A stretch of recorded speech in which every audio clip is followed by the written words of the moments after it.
You are listening to the Park Flyer Podcast, where we discuss our RC adventures.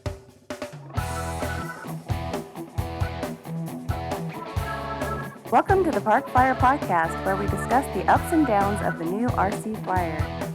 Join your hosts, Michael and Jay, as they take flight at the park. Now on with the show. I know. Hey, everybody. Welcome to the Park Flyer Podcast. I'm Michael from Arizona. And with me always are my good friends. Jay from the lower bottom.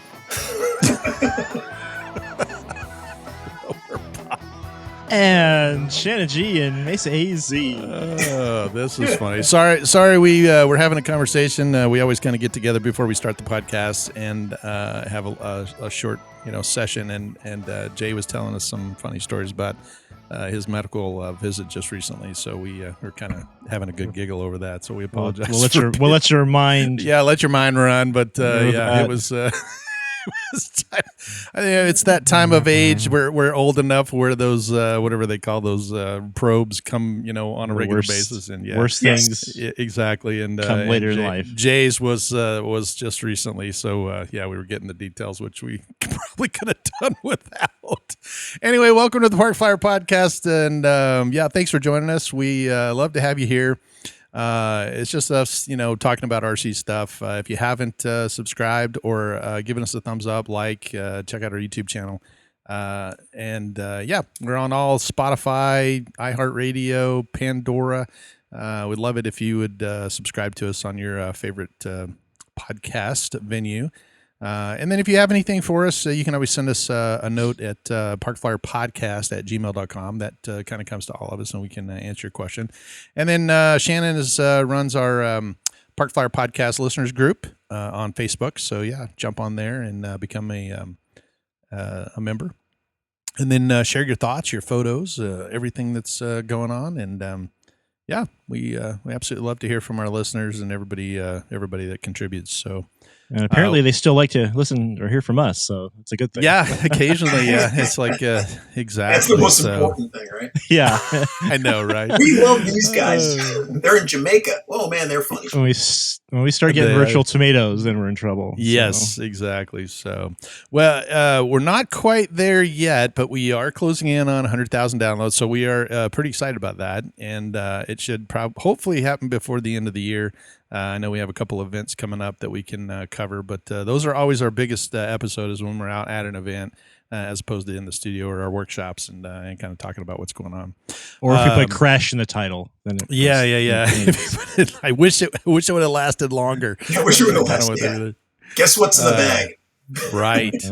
So, first on the list is congratulations once again in the news. The AMA has a Model Aviation magazine is officially 50 years old, and that they're celebrating their 50th anniversary. And Shannon and I just mentioned the fact that it's pretty sad we're older than the magazine, but hey. What can I say?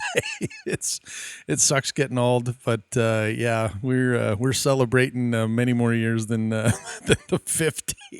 Yeah. But congratulations! If you don't receive the AMA magazine, it's a great read. You can get it digitally when you subscribe, and it's chock full of great articles.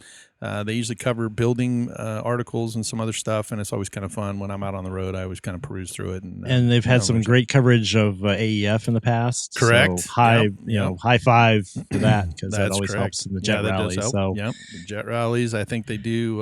There's some, always usually photos and some other stuff. And I think Barry has contributed once or twice to the AMA magazine as well. So we always love seeing his photos as he's out at different events. I like the, where club, just AMA members send in pictures of their airplanes and stuff, and they publish those. That's one of my favorite parts because you get to see some really cool stuff. And, sometimes you see the same guy over and over and over. But that's cool because he really cares, enough to send those pictures in, and AMA recognizes, hey, this guy really, he's a big contributor to our hobby. So that's true. Love to see that. Yeah.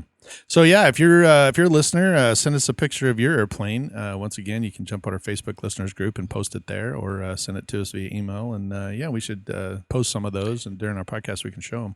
Just no bare airframes because we don't want to get in trouble. Yes, make sure they have their coverings on. No naked frames. Jay missed that when it went over his head there. He was like, phew. went over that BMW hat of yours there, Jay.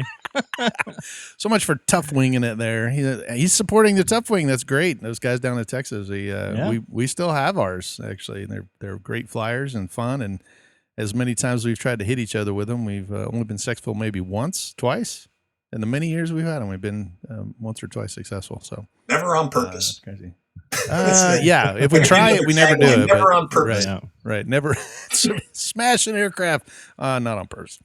But even though we've tried really hard, because they are good combat wings. So the other thing too is we're going to put a shout out to if you're a listener and you have a club president, we are trying to put together a round table of club presidents. We have several people that have reached out to us that want to kind of get together and talk about club related items and best practices and how to get more people involved, and we're starting to get a bigger list, and we can have as many as are willing to participate. We just have to get enough that we can set up a time, and several people have reached out to us, and so we're still in the process. Shanna's working on that, but if you're listening or if you are a listener and you have a club president that would be willing to participate with us, we would really appreciate it.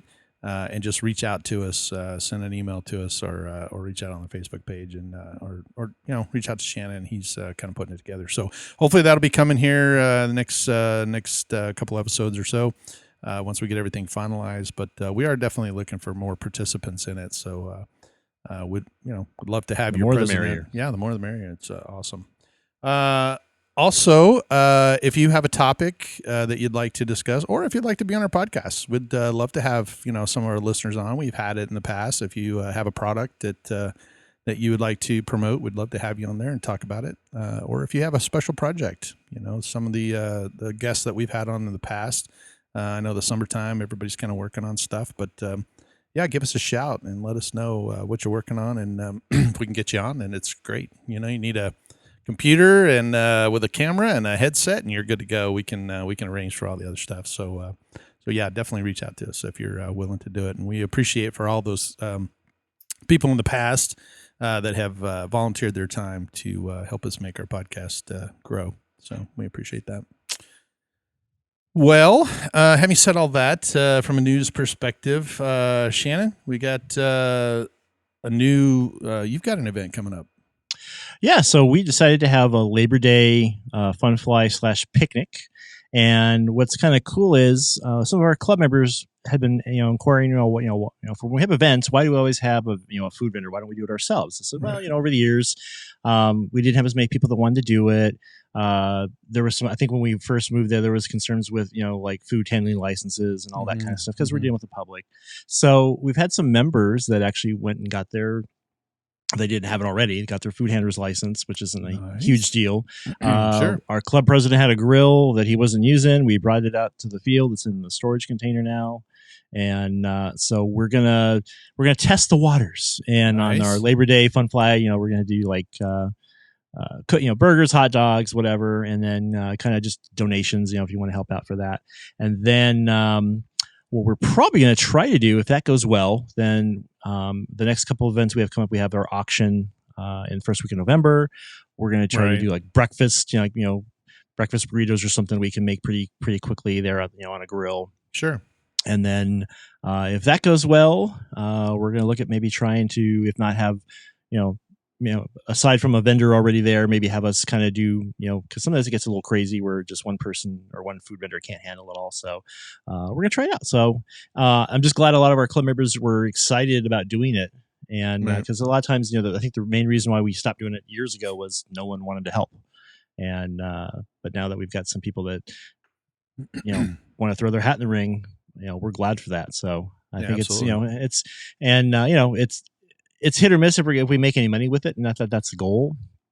But we just don't want to be stuck with all this food and Right. no place to I've put had it. that happen before. We had a pancake breakfast one time, and I don't know why my truck seemed to be everybody shoved everything in there, but I wound up, there's two of us in this house, and we wound up with 50 pounds of pancakes and Oh my bacon and gosh. stuff. I'm like, what am I going to do with all this stuff? So I would suggest if that does happen, what we wound up doing is there was a shelter and like a homeless shelter. We took Yeah. a bunch of it down there, and Yeah. they were. Now I will tell you that I thought I could just take the whole thing of cooked pancakes down there. They did not like Yeah. that. They prefer the batter. They'll take that, but Right. if it's already done, they're like, it's it could go either way. Could go either way. So Yeah. Well, we've done So- in the past when we do we've done like a potluck like for Mhm. New Year's Day. We get a bunch of fried chicken or something, sure. and we take it to the local rural metro station. And they were Oh, happy there you to accept it. That's so pretty cool. Yeah, that's kind of neat. Yeah, because those guys are always working out there and Yep. out in the middle of nowhere. So we have one of those right down from my house, actually, the Yeah. rural metro fire station. So Hmm. they protect burning down the house on my side of it. If Yeah. my batteries catch fire, they'll come out and help me out. Yeah. Which Well, I you pay hope your not to bill. happen. Yeah, I'm we hope not usually to. very careful. They're all in a locked box right now. The big toolbox that showed up. Yeah. They're all locked in there at the moment. But I thought you But had a yeah, fridge it's, for your batteries. I do. Some of the batteries that now my shop is climate controlled, so it's not like last time. Remember last time it was in my garage, and I didn't want to have my batteries sitting in the heat in the garage, so I had them in the refrigerator. So I had just one of those little refrigerators. I just stuck them all Yeah. in there. But the shop doesn't really get I mean I keep it pretty cool in here, and now the batteries can actually sit inside the actual metal frame. So it's a big toolbox, and I have all the batteries separated into 6, 5, 4, 3, 2 miniatures, and they're all in different drawers. So if it ever went up, it's close enough to the window they could get to it really quickly, I guess. But I really wouldn't be Yeah, able to do 'cause- much if I'm out of town. I just watch it burn down on my Ring cameras. So I was thinking I have all my batteries in a Husky cabinet, and my thought is it's right by the door here, and if I hear something going, I can just Push it right out. slide it over and push it straight out the garage. Yep, And yep. if it's a car, great, but Yeah, at least that's it's out of true. the house. Yeah, just rolling down the sidewalk. Yeah. Then the fire department's It's the 4th of chasing it. July. Yeah. The fire department's chasing it down, and it's like, hey, there's a burning toolbox rolling down my street. Yeah. Yeah, it's on fire. No, We don't want that. no, on the podcast. that's our safety. I'm shocked that Jay didn't jump in there with the safety tip of the day that he normally used to do. That don't charge your batteries while you're gone.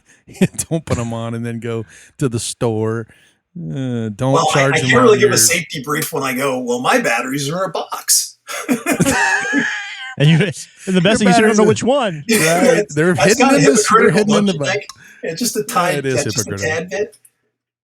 I got Yeah, to just a si- search just a around for tiny the bit. heavy box. Oh, they're in there. Yeah. They're definitely in this box. Yeah, no doubt. Well, when we first did the podcast many years ago, almost 10 years ago, I guess, when we first started, that was one of the things. We actually had someone that was charging My batteries. brother-in-law. Yeah, and started, tried to start the house on fire. And I think here in Phoenix, we had someone that didn't make it.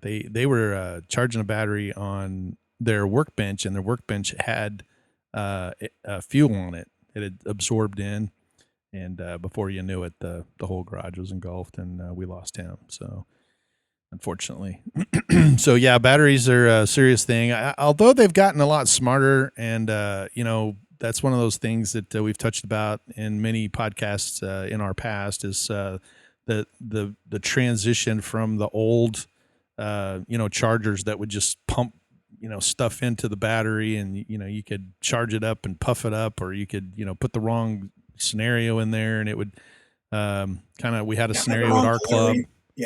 Yeah, we had a scenario at our club actually at one of our events where somebody had plugged it in, and it was on a NiCad versus a LiPo, and about 3 minutes of charging it, and next thing you know, the whole table's on fire, and it's just billowing smoke everywhere. And luckily they were close enough they could disassemble it and everything. I think you were at that event, weren't you, Shannon? Were you there? I think so. Yeah. Yeah. I Yeah. remember So that. anyway, it actually was pretty devastating. It didn't hurt anybody, thank goodness. But now the point of that is that a lot of the chargers nowadays are much smarter. I just was looking at the ones that I have. If you plug in the wrong one and you hit it, it'll say, "Hey, is this the right chemistry?" It seems like it's the wrong chemistry, and so if you haven't updated your battery charger, it's a pretty good time to do it, especially nowadays because the chargers have come way down in price compared to what I paid. Jay and I paid the first FMA charge that came out. They were like a whole paycheck full. And now they're just a few $100. There's only a couple companies that actually make the charger. So like the brands, there's 20 different brands, but I think there's maybe 3 or 4 at most of actually manufacturers, and they've all pretty much aligned with the same kind of technology and safety features. So definitely, if you just upgrade to something current, you're getting probably as good as you can get. So true. And I know the Spectrum batteries have gotten rid of the balance plug, which I don't know how many boards I've burned up putting something, a 5-cell in a 4-cell or a 4-cell in a 5-cell, trying to plug it into the wrong one, and it's wrong holes. And then all of a sudden I'm like, oh, that smells terrible. the pins look like, they're all welded shut. There's all welded. Who's doing welding in my shop? Yeah. I know, right? I think Jay and I both have had our wives go, "What does that smell?" And they're like, "Nothing at all, honey. It's just disregard." Both of us are running outside with the batteries on fire. So I had one in my kitchen that actually tried to light up when I plugged it in. I was like, "Oh, that's not going to work." And it's surprising how quickly it happens. If you stick it in the wrong hole. So now I actually have clips on them that match the thing where it goes in. So. Becoming a little bit more cognizant of it, and believe it or not, if you go, Jay and I were talking about this the other day, that if you go in Thingiverse or any of the 3D printing, a lot of times they can print 3D items that can help your battery charging. Mm-hmm. They'll give you the right, holders for it and show you which ones are, caps or whatever that keep it from, sparking. So Jay gave me a whole bunch of them, and I use them quite a bit for my big 6-cell batteries. So something doesn't jump in there and spark up a 6-cell. That's a big fire. So, okay. So you're, what were the dates of your event? It's Labor Day, right? So it's I think actually the first, it's actually September 1st, if I recall correctly. September 1st. I think that's the Labor Day weekend. And it's a Labor Day fun fly, at your field. And, I've actually currently, I'll check my schedule, but currently I think I may have that day off. So hopefully come on out. I'll be able to jump out there. I have some recurrent training coming up, so I have to kind of address that. But and then I think the next one around September 19th and 20th is the St. George event. We've talked about that in the past, but we'll bring it back up. The John Morgan Memorial Electric Fun Fly, JMEF is what you call it. Right. And Barrett's getting his C-123, 124 Globemaster ready. It's pretty darn cool. I did the electrics for it. Obviously, that's my thing with Barrett. And he ended up on its landing gear and the fuselage on top of the wing, and he's doing the final prep for it. So he's all excited. Doing my best to go up there. My other traveling companions both have prior commitments, and you guys are stuck. But I might sneak up there. I might just throw some stuff in my truck and sneak up for the 2 days. Yeah, September 19th to 20th is far enough away. My schedule doesn't come out for another couple of days, but when it does come out, maybe I can switch something out. We can try to figure out how to get up there. So that'd be kind of fun, just to take a trip up. Yeah, it's so much fun up there, and there's a lot of the really cool planes that I guess that mostly it's a lot of scratch builders, and they always kind of bring out something cool. So I'm excited to see that, and a lot of the guys that come to AEF, so they, we fit right in with them. We're all the same, and it's a beautiful field too. My it's gosh, amazing. I think picturesque wise behind your field, that's probably number 2. It's number 1. It's close. I'm partial. I'm too. I've said, I love my field is number 1, but if I were to move someplace else and have a choice of field, that's pretty much it. That or the one in on Oahu. There's a pretty nice field on Oahu. Yeah, going to. There you go. That is a nice field too. So Yeah, there's actually, believe it or not, that's kind of the neat part. That there are some fields out there that are very, very picturesque, and they're just great fields to fly at, just from a visual standpoint. So, I mean, there's a couple of one in California, and I appreciate the flatness and no trees, and just a plain field where I can fly as fast as I want to fly or do whatever I need to do.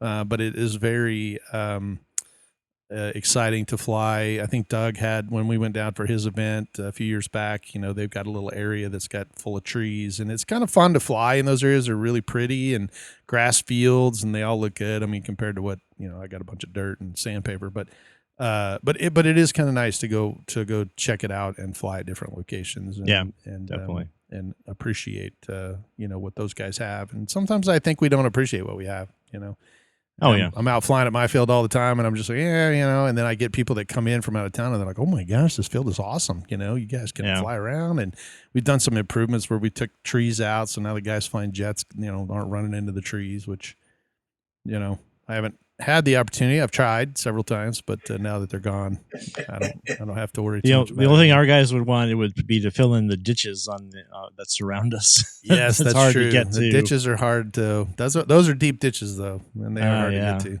I've been up and down in those a few times and recovered one or two airplanes. So more than once. So. Okay, so that's in St. George, September 19th to 20th, and then further down the road in November, just before November 1st. Well, November 1st, we have our auction. That's right, the auction on November 1st. So that's correct. Our world famous auction. We've had people from all over the globe come in for our auction. There you go. And that's actually going to be under new management. Matt Ventura is retiring. Oh, nice. He's still kind of helping out. Mm-hmm. And with this year, but I think it's kind of a combination of I think Davis, one of our longtime club members, board member. I think I always help out with it, of course. Sure. But we're gonna just try to keep it going and keep it going strong. I think we've had some really good years. It's a great moneymaker for our club, and it's a great way to clean the hangar out, clean the tool drawer out. Yeah, no doubt. And or to acquire, to fill up the garage full of airplanes with ones you don't need. Unfortunately, that's what I do. I always go to those places with the intent of getting rid of stuff and wind up coming back with more than I went with. Back with more stuff. So I sent a message to Scott. Oh, you got to come to this so you can just fill up Mike's. Fill up Mike's my garage. My garage. Yeah. Great. I was just talking to him this morning. Actually, he was traveling. He's trying to get his mom down to Colorado, so she's flying down. But he had to get a bunch of her stuff down. He's kind of going through the same thing Jay did when Jay moved to Texas. Kind of take care of his mom. His mom's about that age, and we're all getting older, and our parents need a little bit more support. So he's moving her down. He found her a place down there, and that way he can keep a better eye on her. Nice. And so he was driving, and so he was like, "I'm driving aboard," and so we were chatting. So right before I called Jay and chatted with him about his medical stuff too. Okay, so the first is your auction, and definitely reach out to Shannon if you're wanting to come out, and I think did we donate something last year? I thought we donated something. I think so. Something. We'll see if I'll look at my in my big huge garage and see if I've got something I can donate again. If not, we'll figure it out. And then right after that, towards the first weekend before Thanksgiving, I think on the 20th through the 23rd is the Jet Rally. That's right, the 37th annual, if I recall correctly. That's crazy. And it's James Lashmet is our CD. I'm the co-CD, and we're looking to expand our kind of food service. We might probably have breakfast burritos that we're gonna, we'll have ready for everybody, things like that. But this year we're really excited. Turbines have just exploded. I mean, just the access to turbines, the bigger electric EDFs. We still have kind of a size limit. 90 millimeter and above, and twins. The new Airbus, the new E-Flight Airbus, actually fits within just barely. But James is like, I'm not going to measure. Right. We're just, if you bring it, we'll fly it. It was this big. Yeah. It seems so. So we're excited about that. We got some good sponsorship as always. James is really working hard with a lot of the guys, and there'll be some really cool airplanes. Some of the best started EDF and turbine pilots come out for it. So That's true. Hopefully you'll have the time off to be able to come out for it. Yeah, we'll have to. Like I said, I'm trying to change my the way my work schedule works. I had a whole class on it yesterday before I did the podcast, and so I'm changing my strategy. So we'll see if I can't get more time off. They kind of gave us a better idea of how to kind of change our schedules to get the time off that we need instead of just working to death. So we'll try to once I know those dates, I can put them in there and say, okay, I really like to have this date off, and we'll try to manipulate it where I can get those off, especially if they're local. I should be able to get that time. Yeah. And the best part is, with our field, we've since last year we had the Ramada pretty much fixed. But we got all the lights working, we got all electrical working. Nice. We've got the dual generator system. Actually, we have 3 generators. We went and got another one that if we need to run something else, we can. That's awesome. But we are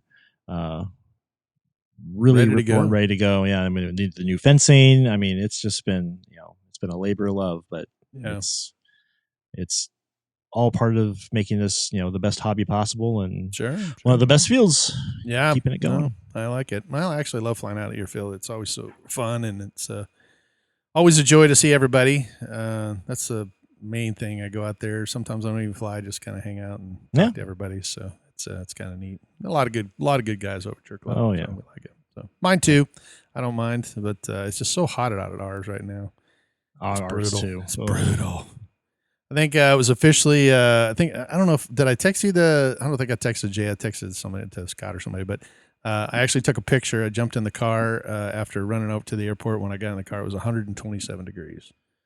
Yikes! Fahrenheit. So I was like, this is hot. It seems like it's getting hotter every year, but maybe it's just me getting older. I don't know, but no, it is. It is. And I just was like, it's the desert, but I don't know. I'm a native. It was not this hot 20 years ago. Yeah. So I don't it know wasn't as hot 10 years ago. It's a lot of asphalt, a lot more asphalt, I think. The asphalt, the concrete, just the infrastructure, all that. Yeah, just all adds up. Sure. But somebody asked me the other day, they're like, how do you live there? And I was like, it's pretty easy. I just stay inside when during the I ask the same to people, how do you live in North Dakota in the winter? Right. Yeah. Not something I would. Well, you can ask that to that man right there, because he lived in both North Dakota and Alaska. So yeah, I don't know. What the heck? And he went from Louisiana, where it was like step out of the shower and stay wet, to North Dakota, to back to the desert, and then back up to Alaska. So yeah, you've been around. Oh, and Thule, Greenland too. What is with you in the cold weather environments? I got a death wish, I guess. I don't know. That's just. Being in the northern tier just seemed to, they seem like this. Yeah, it's attraction. I don't know. You come to Phoenix, but I got to get you here where you're permitted. So, or they just keep saying, "Oh, he'll go there." Yeah, that's probably true. What's that commercial with the? Give it to Mikey. Mikey, he likes it. It's Jay. Same thing with me. Give that assignment to Jay. He'll go there. He won't complain. We have an assignment down for the penguins in Antarctica. He'll pick me. I would go to Antarctica, because that's like one of those places that not everybody gets to go to Antarctica. This is true, and it's surprisingly enough, I was complaining to Shannon when I jumped on the podcast. I had a bunch of screens open, and I had my browser, and I clicked I thought it was my mail that I was shutting down so it wouldn't ding during the podcast, but it was actually my browser. So I shut the browser down and lost all my pages. And surprise, surprise. And one of them was a trip to Antarctica. I was looking it up to see about going and what it cost and how you went about doing it, because I had a coworker that said that she had gone down there. And so I was like, I'm interested to see what does it take to go down to Antarctica? And it's surprising. What surprised me the most about it is the cost. It's very expensive. So, but I think it'd be awesome to go down there, whip out a little airplane, and fly around in Antarctica. That would be cool. See, so maybe one of these days I can check that off the box. But my goal by the time I get done with this experience here in this planet is to hit all 6 continents. So I'm too shy. Isn't it 7? There's 7 total. Did I say 6? You said 6. Okay, well, I've got, I got to get 7. That's the 7. The Antarctica would be the 7th. So, yeah. Yeah. I'm 1 shy of the 6 and 2 shy of the 7. So, Gotcha. So yeah. Well, Jay, thanks a lot. We appreciate it. We know that you had some medical stuff that you were going on, and we appreciate you joining us on such short notice because literally all that was happening. I basically caught everybody off guard and was like, "Oh, we got to meet up today." So I appreciate everybody doing meeting with us. We are out of time. Make sure once again you like, subscribe, give us a shout. Save those dates. Hopefully we'll see you out there. It's always a pleasure to meet our listeners at some of these events, and we're looking forward to it. So I'll try to get those off, and Shannon and I might see you out there. And Jay, see if you can get out to the field now that your health is kind of taken care of and you're getting back to the normal, and unpack a box or two. So I know it's like one of those things. I had boxes in my last house that were like 10 years. I still hadn't got to them because I'm like, I don't need anything in that box. I'll get to it when I need to. The important stuff comes out right away. The rest of it's kind of like, if I don't see it, I don't really worry about it. So, but anyway, thanks a lot for joining us this week on the Park Flyer Podcast. I'm Michael from Arizona. And I'm Jay from the high to the low. I'm still working on the outro, we're still guys. working it out. Write it out. And Shannon G and Mesa Z. And we'll see you in 2 weeks. Let's fly. You have been listening to the Park Flyer Podcast. Thank you for joining us, and we look forward to your next visit. Please give our show a star rating and review, and feel free to email us your questions, topics, or suggestions to parkflyerpodcast@gmail.com.